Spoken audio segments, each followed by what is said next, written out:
Good afternoon. My name is Jason Dunn, Chief Executive Officer of the National Coalition of Black Media Professionals, and we're here at IMEX celebrating many of our members and their stories of resilience. And hopefully, what you hear today will empower you, and if not, at least touch you to do your best in your profession. Today, we have Marlinda A. Henry, Director of Events and Planning for the Full Gospel Baptist Church International Fellowship.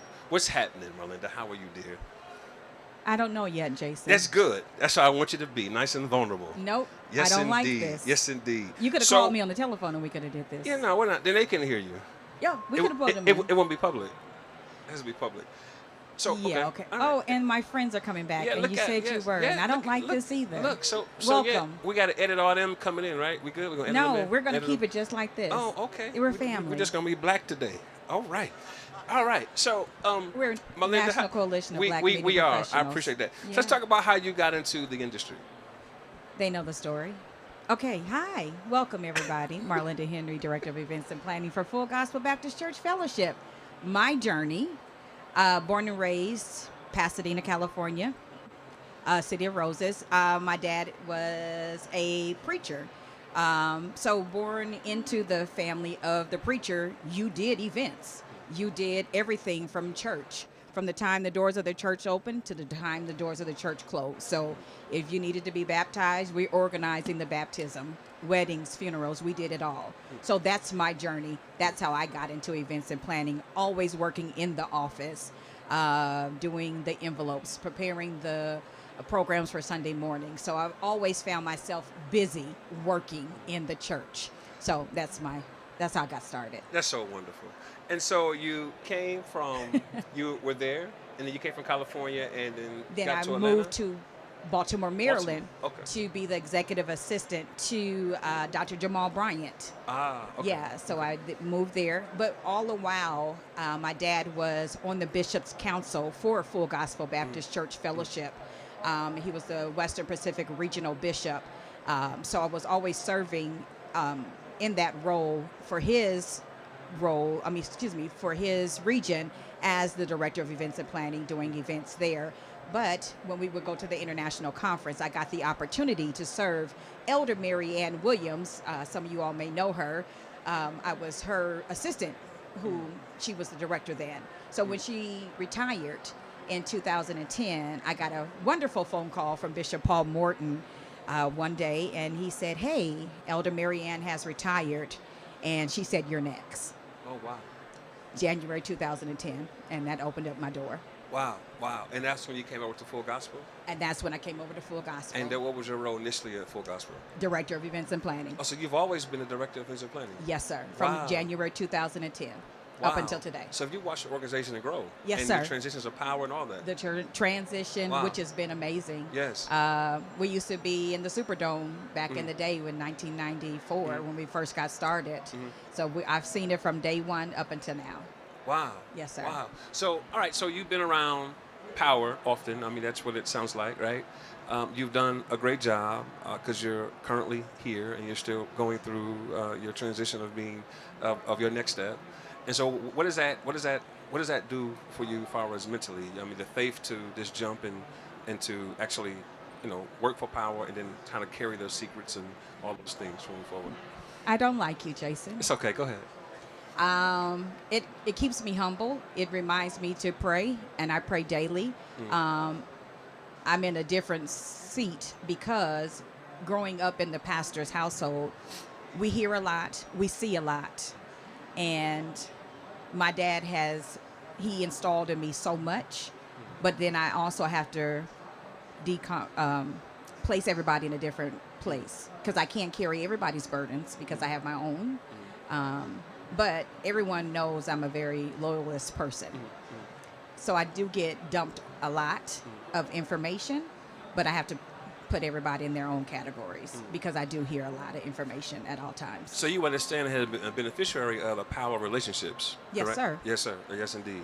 And so with that, how was your journey come with being, you have a daughter her birthday's today, by the way. Correct. Yes, 32 years old. Yes, indeed. And so how has that helped you along your journey? of being a mother and also being next to power and also director and what you're doing. Having a traveling, daughter et at cetera. 16, it made me grow up very quickly. Um, my journey it hasn't been easy. It's been challenging. However, I wouldn't change my journey for nothing. And I think God knew who to put for this journey, for this time, for this seat. And I'm grateful that he allowed me, Marlinda, to be this person. Because I grew up, I took the challenge, and I thank God for the opportunity. Yeah, sure enough. And so as I hear you, because we both are church babies, and so at 16, having a daughter, being a PK, Yes, sir. I'm sure many were supporting you and many were not, but here Yes, you sir. are. And so talk about that journey mentally and emotionally. I had friends that I grew up with who were at my house because Daddy did not allow us to go to anybody's house. Everyone had to come to our house. Their parents told them they could not hang out with me anymore, so I was isolated. I didn't really have friends after age 16 being pregnant. Well, actually, I was 15 pregnant, had Morgan at 16, so I didn't have a lot of friends then. Even the school I went to, because I went to a private Christian school, I had to do homeschool for a while until after I had the baby. And then even then, my dad and mom had to fight to get me back into that private school because, of course, my dad did not want me to go to public school. So it was a fight.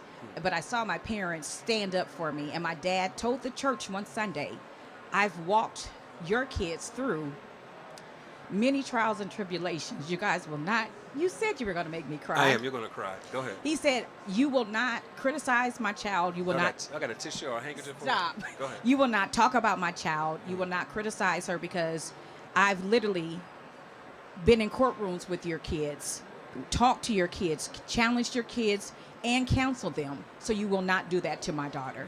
My daughter did not make a mistake. She got caught up in a situation, and we will carry her through. Now, he did not let me have a baby shower because he felt that that was set apart for people who were married. But he said, if you all want to bless Marlinda with gifts, you can. My daughter has never lacked for anything. My daughter has been blessed, and we have been blessed as well. So making that decision, you, and by the way, we'll get to Morgan in a second because she's a wonderful person. We're going to talk about her in a second. And so going through that process, you also had to make sacrifices. So you chose not to go to college because you were focused on, you had to take care, your father made sure you take care of your daughter. I mean, he wasn't going to do it. You had to take care of your daughter. Correct. And so to talk about that, what was that? So that journey like? I after high school, because I did graduate on time with my class, I chose not to go to college. My parents said, you can go to college. It wasn't an issue for me not to go to college. But at 18, I felt like I needed to go and get a job. Yeah. I've always worked. I've always provided for my child. And I wanted to make sure that my child had the proper education and always had what her classmates had. My daughter, if she wanted to go into gymnastics, she went to gymnastics. I had a good village behind me as well. So I always worked. Morgan knows nothing about sacrifice. Nothing. Nothing at all. She didn't know if the lights were going to be on. She just knew she opened the refrigerator was going to be food in it. Yes, sir. So she had proper education. If she wanted private school, she went to private school. Whatever she wanted, she had. So being a single mother, I made it work. And so you went 15, 16 years old, having Morgan. Yes. Having to face the realities of the church, but also having a support of the village who propelled you. You were close to power because relationships that you had earned, yes, the sir. respect and credibility, right? And then so you decided long after all that to go back to college. Talk about that journey. Talk about the confidence to walk into a room and to complete it because you just graduated, correct? Yes, sir. Let's celebrate it. She just graduated. Let's celebrate it. There you go. Go ahead. Yeah. So because I took the route of going to get a job and always having a job, during the pandemic, as we were all at home, we couldn't travel. My mentor, Simon T. Bailey, he said, "Hey, I'm so proud of Morgan, who just graduated with her master's." That's your daughter, by the way. Yes, Morgan. Graduated with a what? Her master's. Okay. Organizational leadership.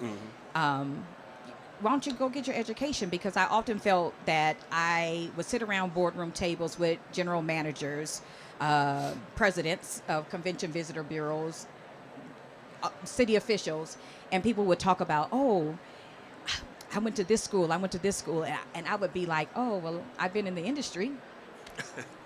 And I don't have an education, but hey, I can run rings around you too. But All day. Yes. but I just felt like I needed that piece of paper for myself. And I would have numerous of conversations, and I'd be like, wow, dang, I don't have that. But it's something I always wanted for myself. And so when I was talking to Simon one day, he said, so, yeah, you're sitting at home. You're not really doing anything. So what about that education? Sure. And I said, yeah, okay. He said, so I'm going to call you next month for our monthly call, and I want you to be enrolled in school. And I said, yeah.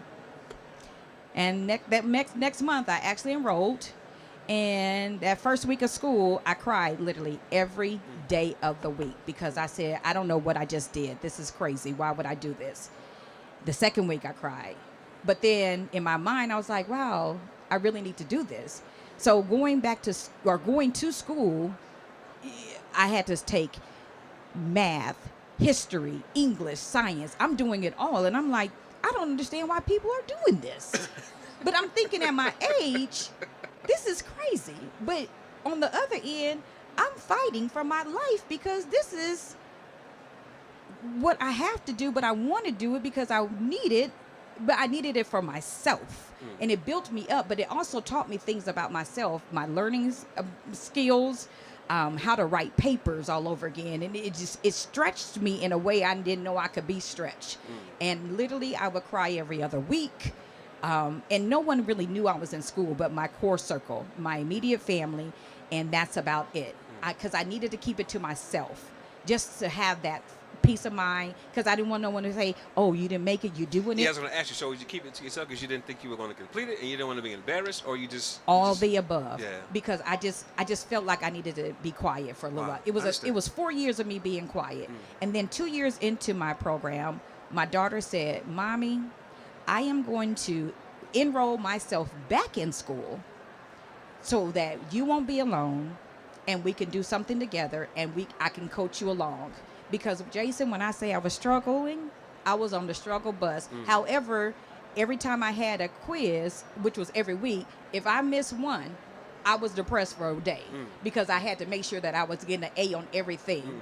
And if those writing assignments, if I didn't have 100% on them writing assignments, baby. It's a different mindset when you get when you're older in school versus You're right. when you're young. Yeah. So, yeah. fast forward now, me and Morgan just graduated. So this was the school's first time a mother and daughter graduated together. So at the end, so don't breeze past okay. that. And so she had Morgan, got him pregnant at 15, had her at 16. Was, some encouraged you, some were saying you're out, you're done, right? Yeah. They thought Morgan was going to do the same thing and have a kid early too. You messing up my story. Oh, okay. Okay. Sorry. All right. And then let me start again because you messed me up. So 15, you got her impregnated. You had Morgan at 16. Your community supported you. Some did not support you. Some limited you. The shame was there because you were a PK. So the expectation was your father had to get in front of the pulpit and tell folks pretty much, I know your business too, so back up, don't judge mine, right? And then you had to go out and work because as a parent, you have to also, your father wanted to stand you up so you can support, and your mother, support your daughter to raise your family, correct? So yes, you made choices to support your daughter who never had a need, correct? Correct. All right. And then you chose to go back to college to better yourself so you can be more secure about yourself and more confident. Is that yes, correct? Sir. And then your daughter said, Mama, I got you. Yes, sir. And so I'm gonna walk with you. Yes, so y'all sir. went to school together, the same school. Yes, sir. Yes? All right. And then you became made history. Yes, sir. By you and your daughter graduating at the same time at the same ceremony. Yes, sir. And y'all walked across the stage together. Is that not true? Yes, sir. Give her a round of applause for that.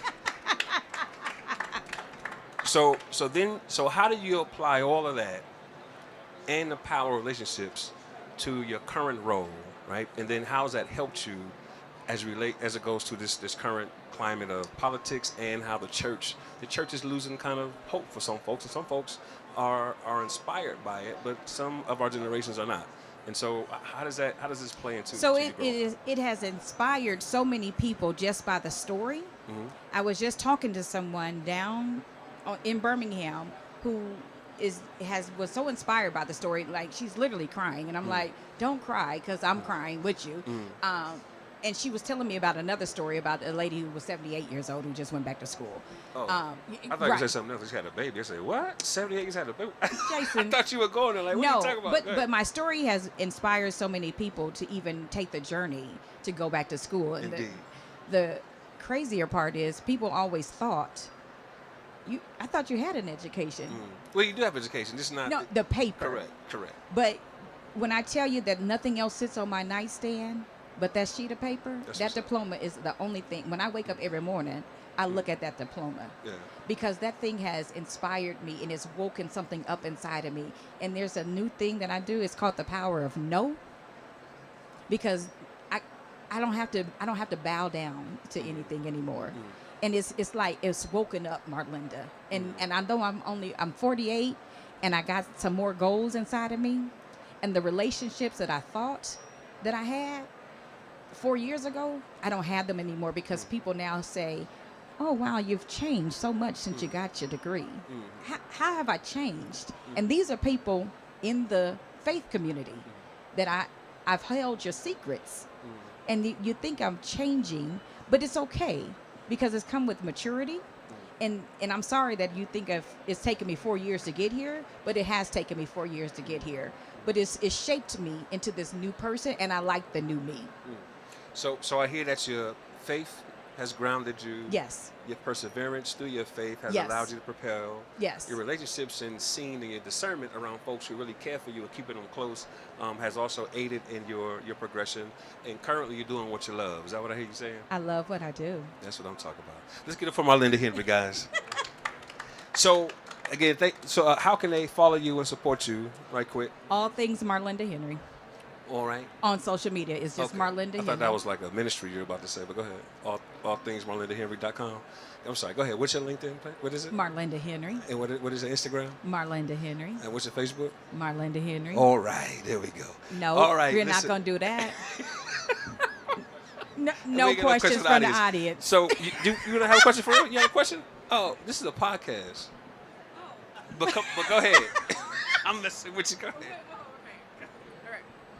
So I just understand from like all of your experiences and your trials and tribulations, it sounds like a lot of your life has been taking care of other people. So from your daughter into, the ministries and all the events that you plan. And so I understand that to some degree that's really fulfilling for you, but I'm curious to know, outside of your faith, how do you take care of yourself? Like, what do you do for you that refills your soul? That is a good question. And that is what I'm discovering, that I have to stop and take care of myself. I had a really bad situation in a work environment last year that I had to stop, because I take care of everybody. And it sent me to a different place last year. So I literally had to pack my suitcase up and move to my best friend's house for a whole month last year. Never had done anything like that before. But that was a breaking point for me, and that's why I'm on this whole power of no, because I had to stop and say, Marlinda, no, because enough was enough. So now I've had to reorganize a whole lot of stuff. And so now I went back to my whole exercise routine all over again. We're heavy exercisers, so it's now a whole lot of work balance in my life, more of that. Yeah. Yeah, okay, thank you. Yes, ma'am. And I didn't want to get too old to be like, hey, hold on. Yeah.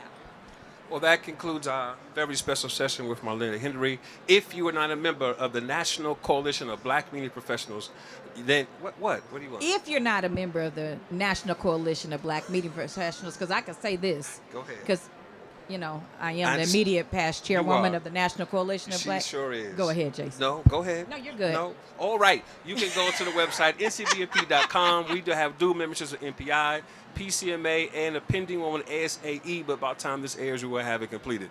All right. So listen, also come to our conference, November 13th to the 16th in Birmingham, Alabama, at the Sheraton Marriott Hotel.